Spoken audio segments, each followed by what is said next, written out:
आप सभी को नमस्कार। मैं डॉक्टर लक्ष्मी शंकर कुशवाहा आज के इस वीडियो कार्यक्रम में आप सभी का स्वागत करता हूं। और आज की चर्चा में मैं यूनियन बजट के बारे में बात करूंगा, जो केंद्र सरकार के अधीन पेश किया जाता है।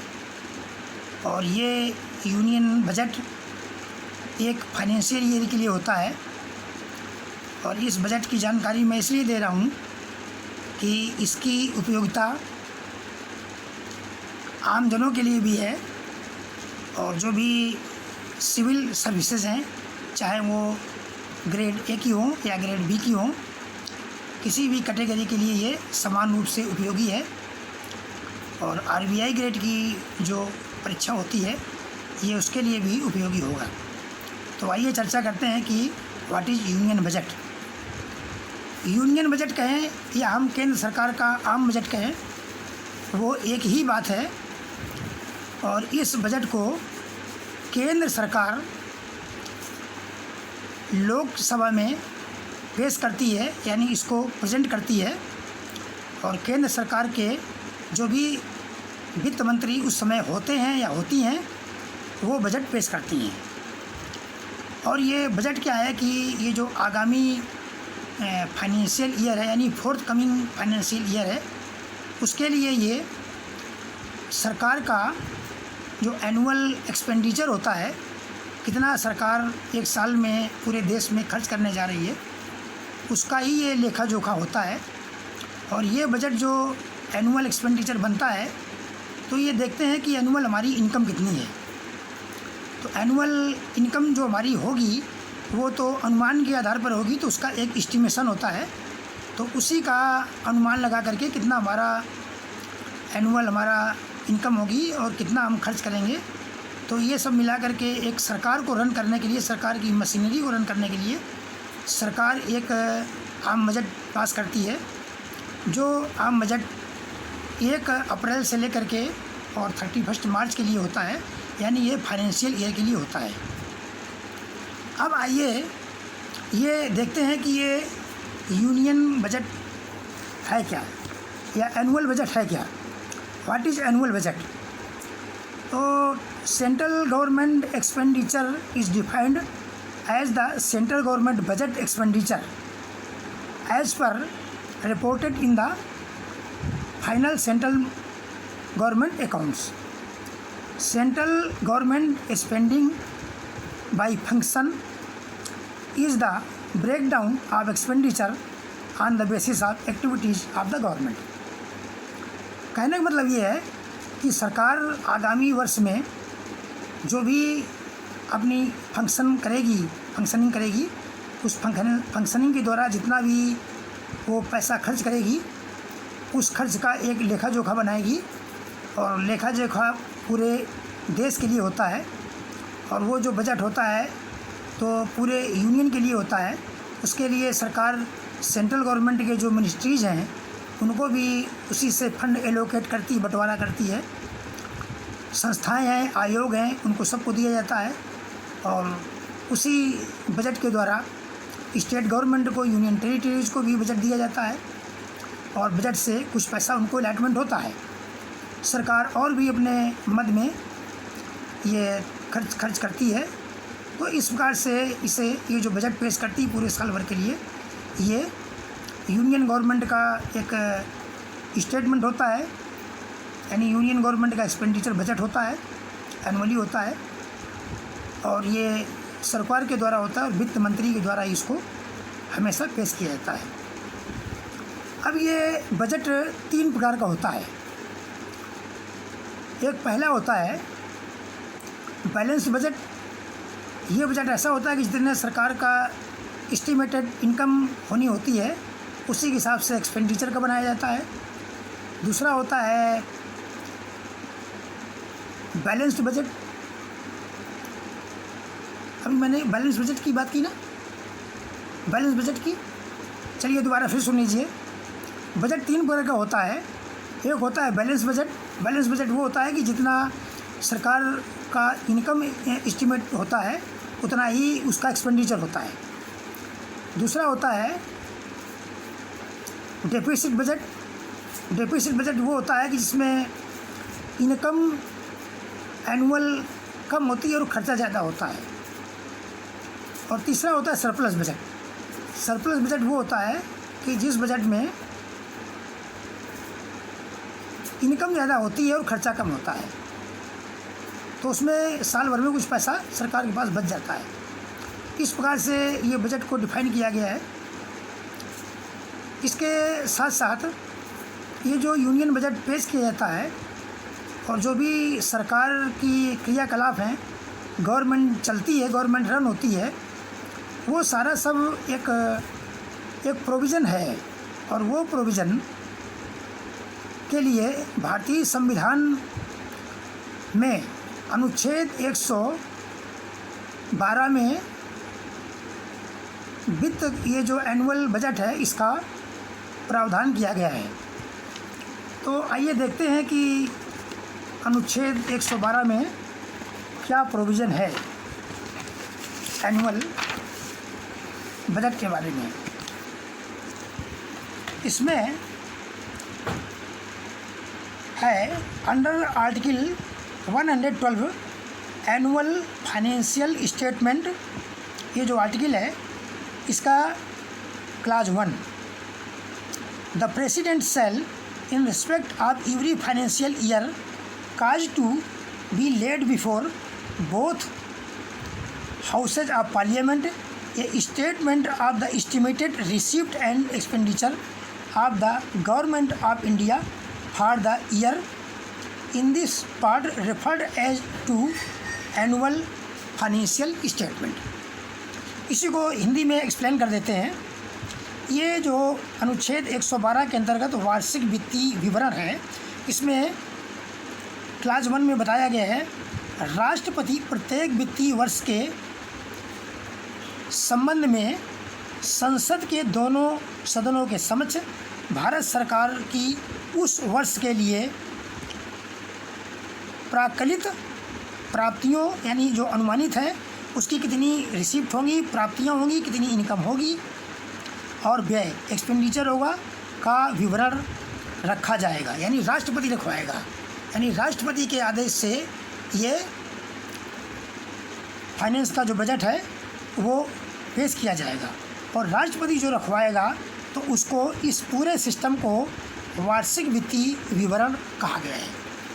ये क्लास में मैंने अभी आपको हिंदी में पहले इंग्लिश में एक्सप्लेन किया, अब उसी को मैं इंग्लिश में एक्सप्लेन कर रहा हूँ। अब अनुच्छेद 112 का क्लास 2। अब ये क्लास 2 में देखते हैं क्या है। Under class 2 the estimates of expenditure embodied in the annual financial statement shall show separately A, इसका सब क्लास ए में the sums required to meet expenditure described by the Constitution as expenditure charged upon the consolidated fund of India, and B, the sums required to meet other expenditure proposed to be made from consolidated fund of India, and shall distinguish expenditure on revenue account from the expenditure। ये class ये 2 है। अब इसके class 2 की अगर हिंदी में बात करें तो 2 के अंतर्गत ये कहा गया है वार्षिक वित्तीय विवरण में दिए हुए व्यय के प्राकलनों यानी जो एस्टिमेशन है में पहला आ है इस संविधान में भारत की संचित निधि पर भारतीय व्यय के रूप में वर्णित व्यय की पूर्ति के लिए अपेक्षित राशियां और भारत की संचित निधि में से किए जाने वाले प्रस्तावित अन्य व्यय की पूर्ति के लिए अपेक्षित राशियां पृथक पृथक दिखाई जाएंगी और राजस्व लेखे होने वाले व्यय तथा अन्य व्यय से भेद किया जाएगा। यानी जो भी अलग अलग हेड में खर्च होगा उसको सबको अलग अलग दिखाया जाएगा। अब इसी का ये जो आर्टिकल 112 है, आर्टिकल 112 है, इसके क्लास 3 में आते हैं, the following expenditure shall be expenditure charged on the consolidated fund of India. A, the emoluments and allowances of the president and other expenditure relating to office. इसी का सेकंड में, the salaries and allowances of the chairman and deputy chairman of the council of state and the speaker and the deputy speaker of the house of the people. C में, debt charges for which government of India is liable including interest, sinking fund charge and redemption charges and other expenditure relating to raising the loans and service and redemption of debt।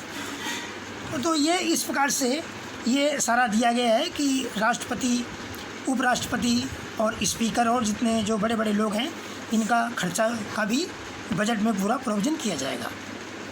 अब इसी में article 3 को इसको हिंदी में देख लेते हैं। Article मतलब क्लास 3 को हिंदी में देख लेते हैं।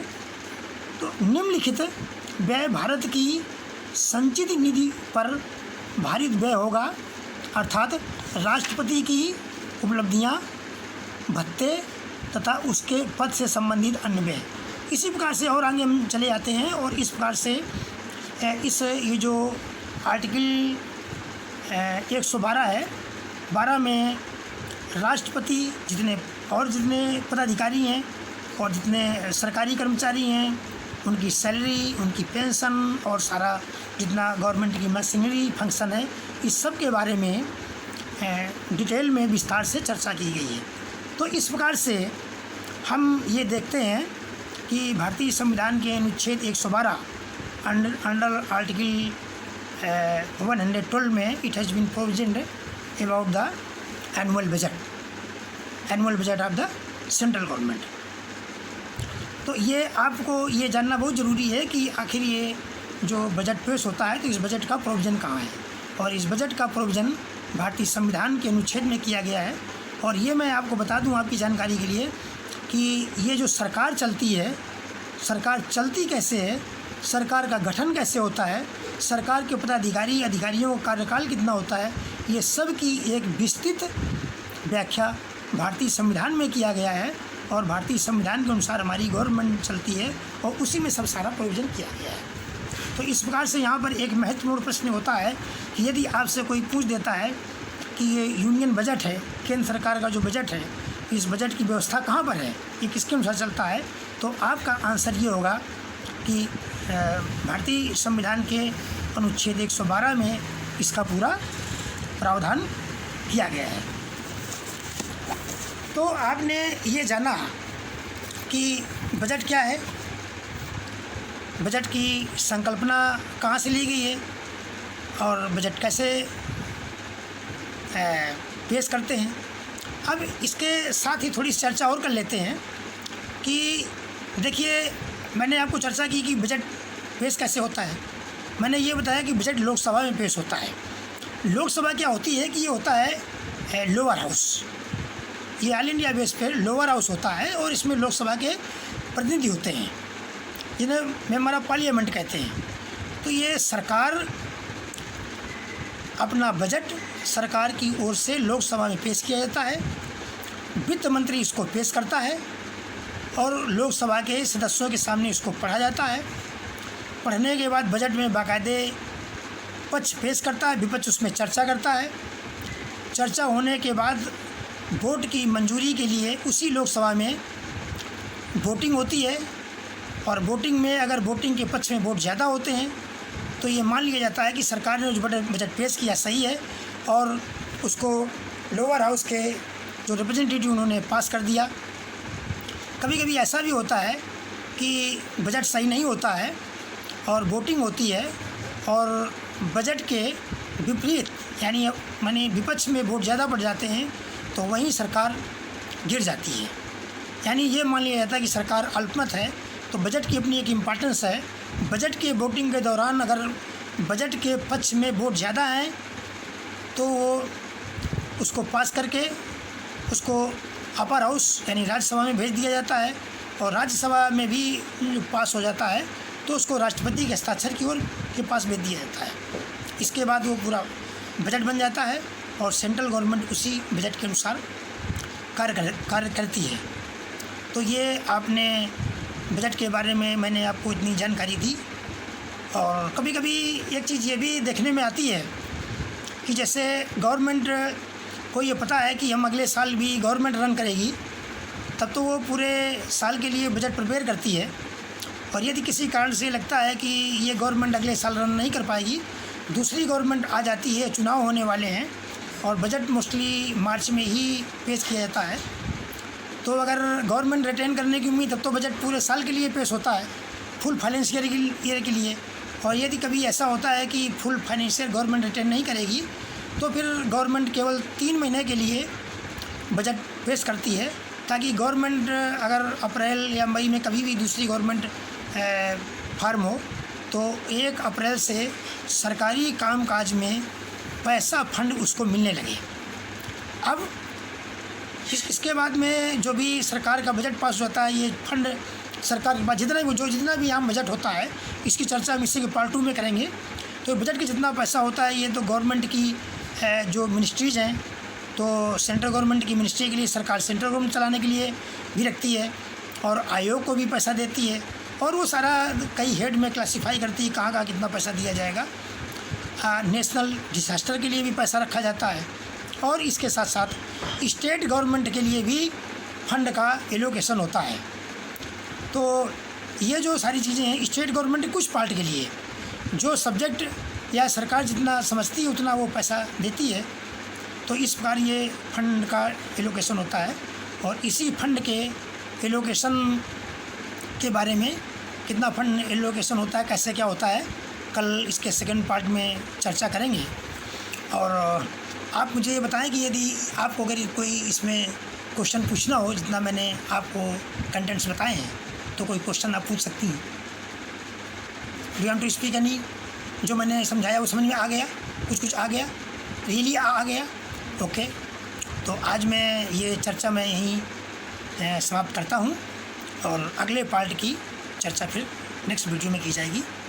तो आप सभी को मेरा वीडियो देखने के लिए thank you and keep watching. और मेरा आपसे एक और अनुरोध है कि यदि वीडियो अच्छा लगे तो आप इसको आगे फॉरवर्ड कर दीजिए, ताकि जो भी कोई इसको सुनेगा तो उसको कुछ ना कुछ उसको हेल्प ज़रूर मिलेगी। और इसी आशा विश्वास के साथ में थैंक यू वेरी मच। जय हिंद।